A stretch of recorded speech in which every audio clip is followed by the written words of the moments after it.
সম্মানিত ভিউয়ার্স, আসসালামু আলাইকুম। চলে আসলাম আমি আমার আঙ্গুর বাগানে। সকালে একটু বৃষ্টি হয়েছে, তো দর্শক আমি আপনাদেরকে দেখাইছিলাম জিও ব্যাগের মধ্যে দুই থোকা আঙ্গুর সেট হয়েছিল অফ সিজনে। আজকে হচ্ছে অক্টোবরের 1 তারিখ। তো এই যে ব্যাগের মধ্যে আঙ্গুরগুলো ঢাকা আছে, চলুন দেখে আসি আঙ্গুরগুলোর কী অবস্থা। বাইকুনুর জাতের আঙ্গুর, মাশাআল্লাহ, আলহামদুলিল্লাহ। দেখেন এই যে কালার চলে আসতেছে, হয়তো আর 5-7 দিন গেলে খুবই সুন্দর কালার চলে আসবে। আর আপনাদেরকে দেখাই ওই পাশে যে ওই থোকাটা দেখতে পাচ্ছেন ব্যাগে ঢাকা, এখানে এক থোকা ফল আছে। এটা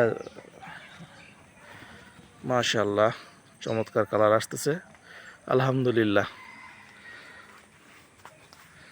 ধন্যবাদ সকলকে, আসসালামু আলাইকুম।